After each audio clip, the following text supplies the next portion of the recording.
মসজিদের ইমাম সাহেব হাফেজ এবং মুফতি এবং ভালো কারি ইনি আমি এবং এনার কাছে একটু আমি মাসালার জন্য যাবো আর কি। আলহামদুলিল্লাহ, আমি কারি মোহাম্মদ আব্দুল মুমিন। এই মসজিদ ইমাম সাহেবের কাছে আমি আসছি একটু আমাদের শরীয়তের বিধানে যে পিতামাতার সম্পত্তি কীভাবে বন্টন ভাগাভাগি করা হয় এই সম্পর্কে আমরা জানবো। নুরজাহান হক, হাজি নুরজাহান হক চৌধুরী আমার বড়াপা, স্বামী হাজি আলহাজ মোশাররফ হক চৌধুরী সাবেক ওসি এবং উনি ওই মানে ওই এএসপি আর কি ছিলেন, হ্যাঁ, সার্কেল এসপি ছিলেন। তো তারা সম্পর্কে আমি একটু আমার ইমাম সাহেবের কাছে কিছু জানবো যে সম্পত্তির ভাগ কীভাবে কে নেয় বা নিতে হয়। আমাদের রাজশাহীর বাড়িটা আমার মায়ের নামে ছিল, মা 10 ভাই বোন আমরা ছিলাম। 10 ভাই বোনের সুবিধার্থে যে আমি রাজশাহীতে ইমাম ছিলাম মসজিদের, তো আমি সেটা বিল্ডিং করার জন্য বললো তুই বিল্ডিং করে 10 ভাই বোনকে নিয়ে তুই থাক। তো এটা সম্পর্কে এখন আমি একটু মাসলা জানতেছি হুজুর কাছ থেকে, আমি একটু জানি না বিষয়টা। হুজুর এখানে রুমে আছে। আসসালামু আলাইকুম রহমতুল্লাহ। হুজুর ভালো আছেন? একটু মাসালার জন্য হুজুর যে বাবা মার যে সম্পত্তি যেটা থাকে, হ্যাঁ, এটা বন্টনের নিয়মটা একটু বলবেন? বন্টনের নিয়ম বাবার কাছে যেভাবে পাবে মায়ের কাছে একই রকম ভাবে পাবে। অর্থাৎ ভাই যদি 2 ভাগ পায়, মেয়ে এক ভাগ পাবে। আচ্ছা। অর্থাৎ মেয়ে যদি 1 ভাগ পায়, ভাই 2 ভাগ পাবে। আচ্ছা। জি। মেয়ে 1 অংশ পাইলে ভাই 2 অংশ পাবে। আচ্ছা। একই বাবা বেঁচে থাকলে বাবা যদি মারা যায় বাবার সম্পত্তি, আর যদি মা মারা যায় মায়ের সম্পত্তি। এটা আল্লাহর আইন এরকম, সরকারি আইন এরকম। জি। আচ্ছা। তো আমার বড় আপা, আমাদের ভাই বোনের মধ্যে বড় ভাই বড় আছেন শফিউল্লাহ, আর বড় আপা নুরজাহান হক চৌধুরী তিনি। তো এখন আমাদের রাষ্ট্রীয় বাড়িটা ওটা আপনার 4 কাঠা জায়গা ছিল। তো আমার আব্বা ইন্তেকালের পরে এটা আম্মার নামে জমিটা ছিল, আব্বা কিনছিল, আম্মার নামে কিনছিল। তো এখন আমাদের ভাই বোনরা কেউ রাষ্ট্রীয় বাড়িতে ওই যায় বাড়ি ঘরের কাজ করতো না। তো খ্যার দিয়ে আব্বা করছিল, খ্যারটা নষ্ট হয়ে বাড়িটা একদম পরিত্যক্ত অবস্থায় ছিল। পরে আম্মা বললো যে তুই তো রাজশাহী থাকিস, সেখানে ইমাম মসজিদের, তো তুই এই বাড়িটা কর। তখন আমি এটা ধার দূর করে নিয়ে আমি বাড়িটা কাজ করি। যাই পরে পরবর্তীতে সব ভাই বোনের সম্মতি করে আম্মা বললো যে তোর আমার মমিনের নামে আমরা রেজিস্ট্রিটা দিই, বাড়িটা মমিনের নামে রেজিস্ট্রি দিই, এবং মমিন সব ভাই বোন আসবে, বেড়াবে, থাকবে, এখানে খাবে, সবাই দেখাশোনা করবে। ঠিক আছে, আলহামদুলিল্লাহ দায়িত্ব নিয়েছি। পরবর্তীতে আমার বড়াপা বললো যে তুই এভাবে টিন সেট করে বাড়ি করে তো হবে না, তো আমি কিছু টাকা দিব, তুই বাড়িটা বিল্ডিং করে কর ফাউন্ডেশন দিয়া। পরে আমি 5 তলা ফাউন্ডেশন দিয়ে আমি নহটা, আমি ইমাম ছিলাম ওখানে, আব্দুল হক সাহেবের ইটের ভাটা ছিল আমার মসজিদের সভাপতি, ওনার কাছ থেকে বাকিতে কিছু নগদে আমি ওনার থেকে ইট আইনা, কয়েক গাড়ি ইট আনে আমি কাজ শুরু করি এবং 1 তলা বাড়ি কমপ্লিট করি। এতে বড় আস্তে টাকা দিয়ে আমাকে 4.5 লক্ষ টাকা দিয়েছিল। পরে আমি বাড়িটা করার পরে আমি হঠাৎ ইমাম হয়ে গেলাম টঙ্গীতে, আউসপাড়া মসজিদে। তোমার বড়পা রাজশাহীতে গেলো, যে আম্মার সঙ্গে দেখা সাক্ষাৎ করলো, করার পরে বললো যে মমিন,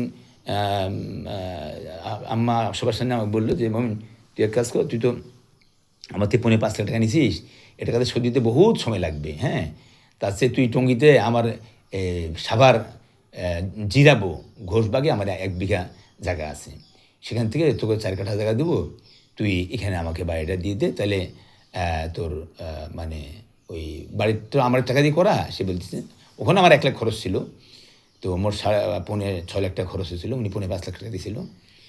তারপর বললো যে তুই ইয়ে কর, ওই জমি তো আম্মার, এই জমির বদলে আমি তোকে জমি দেবো, ওখানে তুই ওখানে বাড়িতে করতে পারবি, ওখানে ভাই বোনকে ওখানে ঢাকাতে ভাই বোনরা বেশি থাকে, তো ওখানে তুই যা। পরবর্তীতে যাই হোক আমি তাকে বললাম তাহলে বলবা একসঙ্গে রেজিস্ট্রিটা হবে।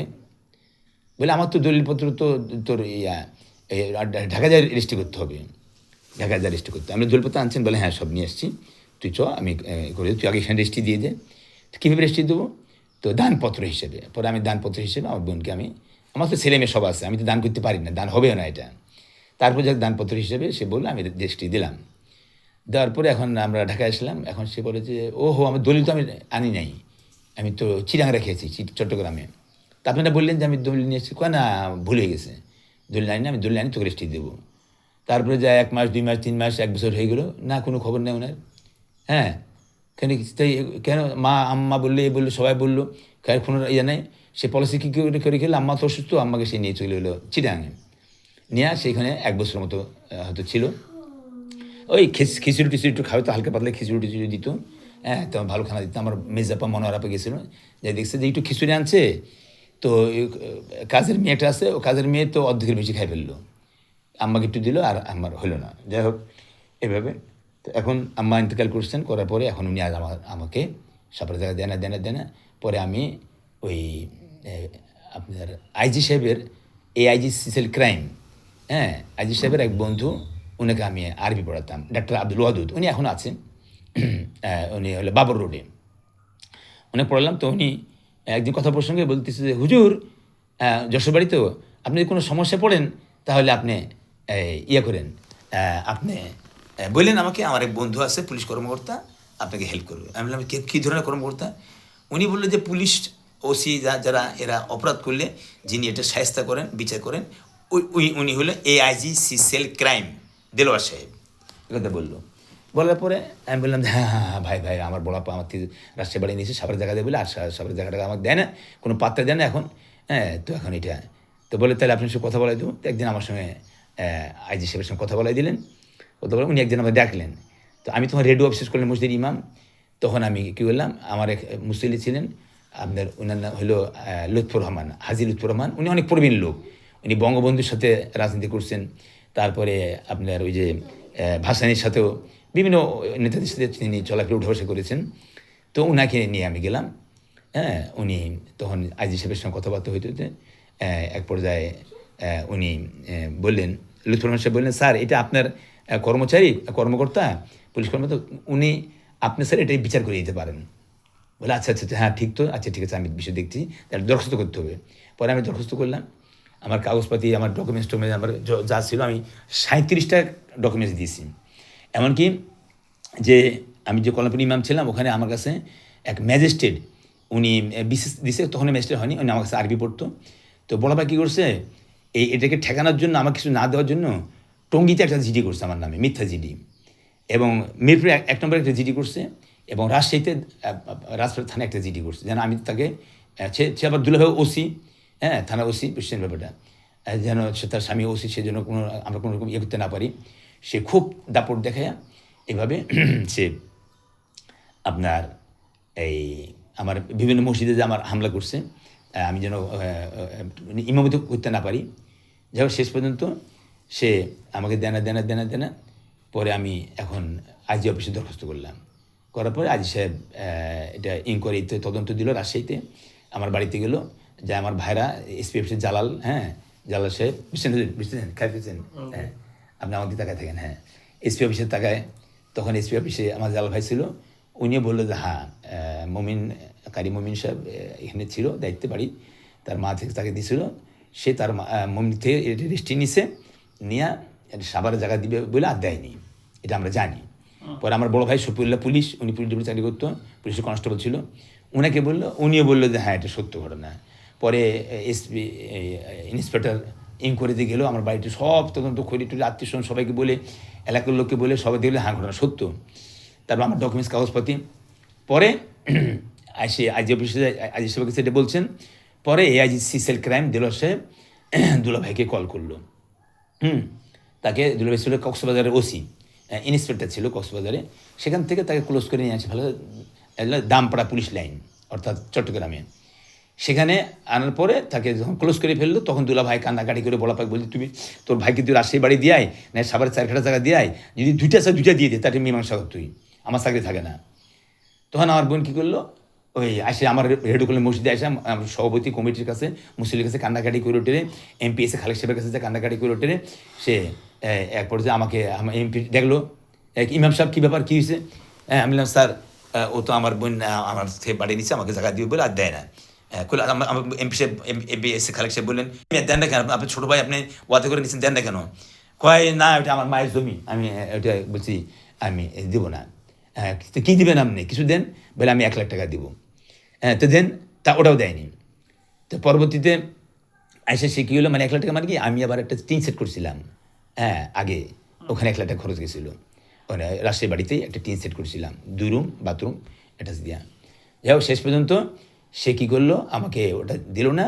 পরে 1 লাখ টাকা দিয়া আইজি অফিসে যায় আমাকে ইঞ্জিনিয়ার আব্দুর রশিদ, হ্যাঁ, এবং এস এম হাবিবুর রহমান হাকিম, এখন বর্তমানে উনি সিনিয়র সচিব, হ্যাঁ, ওই আপনার নৌপরিবহন মন্ত্রণালয়ে বর্তমানে আসে ইনি।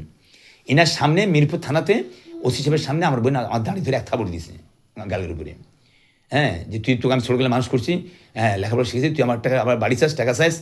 হ্যাঁ, তখন ওসি সাহেব বললো যে আপনি এটা কী কাজ করলেন? তো ওসি সাহেবের এক বন্ধু ছিল পাশে বসা, উনি বললো আপনার স্বামী কোথায় চাকরি করে? বলে কক্সবাজারে। কী চাকরি? ওসি ইন্সপেক্টরে।